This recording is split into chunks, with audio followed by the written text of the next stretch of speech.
January 9. From Genesis. Chapter 20. Abraham moved south to the Negev and lived for a while between Kadesh and Shur, and then he moved on to Gerar. While living there as a foreigner, Abraham introduced his wife Sarah by saying, "She is my sister." So King Abimelech of Gerar sent for Sarah and had her brought to him at his palace. But that night God came to Abimelech in a dream and told him, "You are a dead man, for that woman you have taken is already married." But Abimelech had not slept with her yet. So he said, "Lord, will you destroy an innocent nation? Didn't Abraham tell me she is my sister?" And she herself said, "Yes, he is my brother. I acted in complete innocence. My hands are clean." In the dream God responded, "Yes, I know you are innocent. That's why I kept you from sinning against me and why I did not let you touch her. Now return the woman to her husband, and he will pray for you, for he is a prophet. Then you will live. But if you don't return her to him, you can be sure that you and all your people will die." Abimelech got up early the next morning and quickly called all his servants together. When he told them what had happened, his men were terrified. Then Abimelech called for Abraham. "What have you done to us?" he demanded. "What crime have I committed that deserves treatment like this, making me and my kingdom guilty of this great sin? No one should ever do what you have done. Whatever possessed you to do such a thing?" Abraham replied, "I thought, this is a godless place. They will want my wife and will kill me to get her. And she really is my sister, for we both have the same father, but different mothers. And I married her. When God called me to leave my father's home and to travel from place to place, I told her, 'Do me a favor. Wherever we go, tell the people that I am your brother.' Then Abimelech took some of his sheep and goats, cattle, and male and female servants, and he presented them to Abraham. He also returned his wife Sarah to him. Then Abimelech said, 'Look over my land and choose any place where you would like to live.' And he said to Sarah, 'Look, I am giving your brother 1,000 pieces of silver in the presence of all these witnesses. This is to compensate you for any wrong I may have done to you. This will settle any claim against me, and your reputation is cleared.' Then Abraham prayed to God, and God healed Abimelech, his wife, and his female servants, so they could have children. For the Lord had caused all the women to be infertile because of what happened with Abraham's wife Sarah. The Lord kept his word and did for Sarah exactly what he had promised. She became pregnant, and she gave birth to a son for Abraham in his old age. This happened at just the time God had said it would. And Abraham named their son Isaac. 8 days after Isaac was born, Abraham circumcised him as God had commanded. Abraham was 100 years old when Isaac was born. And Sarah declared, "God has brought me laughter. All who hear about this will laugh with me. Who would have said to Abraham that Sarah would nurse a baby? Yet I have given Abraham a son in his old age." Hagar and Ishmael are sent away. When Isaac grew up and was about to be weaned, Abraham prepared a huge feast to celebrate the occasion. But Sarah saw Ishmael, the son of Abraham, and her Egyptian servant Hagar making fun of her son Isaac. So she turned to Abraham and demanded, "Get rid of that slave woman and her son. He is not going to share the inheritance with my son Isaac. I won't have it." This upset Abraham very much, because Ishmael was his son. But God told Abraham, "Do not be upset over the boy and your servant. Do whatever Sarah tells you, for Isaac is the son through whom your descendants will be counted. But I will also make a nation of the descendants of Hagar's son, because he is your son too." So Abraham got up early the next morning, prepared food and a container of water, and strapped them on Hagar's shoulders. Then he sent her away with their son, and she wandered aimlessly in the wilderness of Beersheba. When the water was gone, she put the boy in the shade of a bush. Then she went and sat down by herself about 100 yards away. "I don't want to watch the boy die," she said, as she burst into tears. But God heard the boy crying, and the angel of God called to Hagar from heaven, "Hagar, what's wrong? Do not be afraid. God has heard the boy crying as he lies there. Go to him and comfort him, for I will make a great nation from his descendants." Then God opened Hagar's eyes, and she saw a well full of water. She quickly filled her water container and gave the boy a drink. And God was with the boy as he grew up in the wilderness. He became a skillful archer, and he settled in the wilderness of Paran. His mother arranged for him to marry a woman from the land of Egypt. Abraham's covenant with Abimelech. About this time, Abimelech came with Phicol, his army commander, to visit Abraham.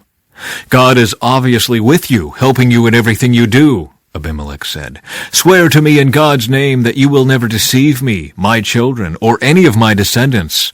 I have been loyal to you, so now swear that you will be loyal to me and to this country where you are living as a foreigner."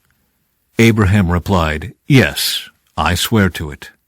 Then Abraham complained to Abimelech about a well that Abimelech's servants had taken by force from Abraham's servants. "This is the first I've heard of it," Abimelech answered. "I have no idea who is responsible. You have never complained about this before." Abraham then gave some of his sheep, goats, and cattle to Abimelech, and they made a treaty. But Abraham also took 7 additional female lambs and set them off by themselves. Abimelech asked, "Why have you set these 7 apart from the others?" Abraham replied, "Please accept these 7 lambs to show your agreement that I dug this well." Then he named the place Beersheba, which means well of the oath, because that was where they had sworn the oath. After making their covenant at Beersheba, Abimelech left with Phicol, the commander of his army, and they returned home to the land of the Philistines. Then Abraham planted a tamarisk tree at Beersheba, and there he worshipped the Lord, the eternal God. And Abraham lived as a foreigner in Philistine country for a long time. Some time later, God tested Abraham's faith. "Abraham," God called. "Yes," he replied, "here I am." "Take your son, your only son, yes, Isaac, whom you love so much, and go to the land of Moriah. Go and sacrifice him as a burnt offering on one of the mountains, which I will show you." The next morning Abraham got up early. He saddled his donkey and took 2 of his servants with him, along with his son Isaac. Then he chopped wood for a fire for a burnt offering and set out for the place God had told him about. On the 3rd day of their journey, Abraham looked up and saw the place in the distance. "Stay here with the donkey," Abraham told the servants. "The boy and I will travel a little farther. We will worship there, and then we will come right back." So Abraham placed the wood for the burnt offering on Isaac's shoulders, while he himself carried the fire and the knife. As the 2 of them walked on together, Isaac turned to Abraham and said, "Father?" "Yes, my son," Abraham replied. "We have the fire and the wood," the boy said, "but where is the sheep for the burnt offering?" "God will provide a sheep for the burnt offering, my son," Abraham answered. And they both walked on together.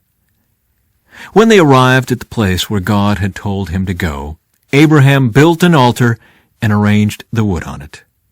Then he tied his son Isaac and laid him on the altar on top of the wood. And Abraham picked up the knife to kill his son as a sacrifice. At that moment the angel of the Lord called to him from heaven, "Abraham, Abraham!" "Yes," Abraham replied, "here I am."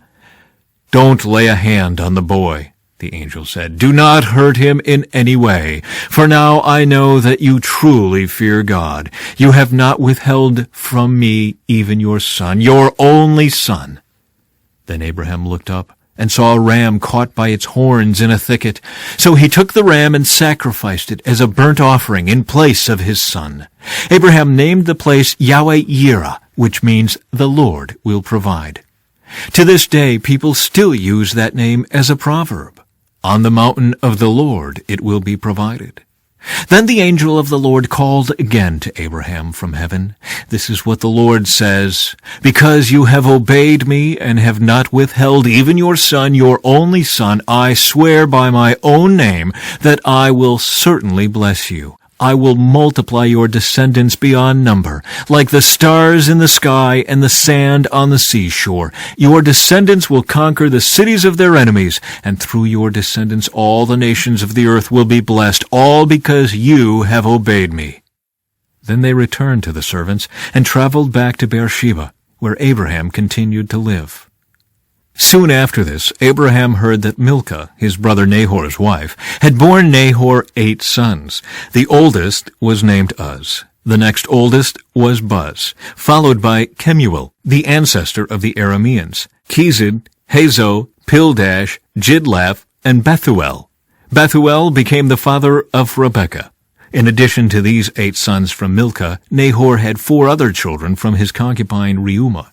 Their names were Tebah, Gaham, Tahash, and Maacah. From Mathew. Beware of false prophets who come disguised as harmless sheep, but are really vicious wolves.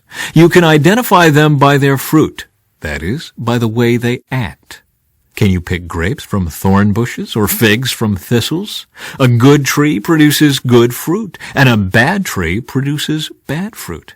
A good tree can't produce bad fruit, and a bad tree can't produce good fruit. So every tree that does not produce good fruit is chopped down and thrown into the fire. Yes, just as you can identify a tree by its fruit, so you can identify people by their actions. True disciples. Not everyone who calls out to me, Lord, Lord, will enter the kingdom of heaven. Only those who actually do the will of my Father in heaven will enter. On Judgment Day, many will say to me, Lord, Lord, we prophesied in your name and cast out demons in your name and performed many miracles in your name. But I will reply, I never knew you. Get away from me, you who break God's laws. Building on a solid foundation. Anyone who listens to my teaching and follows it is wise, like a person who builds a house on solid rock. Though the rain comes in torrents and the floodwaters rise and the winds beat against that house, it won't collapse because it is built on bedrock. But anyone who hears my teaching and doesn't obey it is foolish, like a person who builds a house on sand. When the rains and floods come and the winds beat against that house, it will collapse with a mighty crash. When Jesus had finished saying these things, the crowds were amazed at his teaching, for he taught with real authority, quite unlike their teachers of religious law. Psalm 9. I will praise you, Lord, with all my heart. I will tell of all the marvelous things you have done. I will be filled with joy because of you. I will sing praises to your name, O Most High. My enemies retreated. They staggered and died when you appeared. For you have judged in my favor. From your throne you have judged with fairness. You have rebuked the nations and destroyed the wicked. You have erased their names forever. The enemy is finished in endless ruins. The cities you uprooted are now forgotten. But the Lord reigns forever, executing judgment from his throne. He will judge the world with justice and rule the nations with fairness. The Lord is a shelter for the oppressed, a refuge in times of trouble. Those who know your name trust in you. For you, O Lord, do not abandon those who search for you. Sing praises to the Lord who reigns in Jerusalem. Tell the world about his unforgettable deeds. For he who avenges murder cares for the helpless. He does not ignore the cries of those who suffer. From Proverbs. Wisdom will save you from the immoral woman, from the seductive words of the promiscuous woman. She has abandoned her husband and ignores the covenant she made before God. Entering her house leads to death. It is the road to the grave. The man who visits her is doomed. He will never reach the paths of life. Follow the steps of good men instead, and stay on the paths of the righteous. For only the godly will live in the land, and those with integrity will remain in it. But the wicked will be removed from the land, and the treacherous will be uprooted.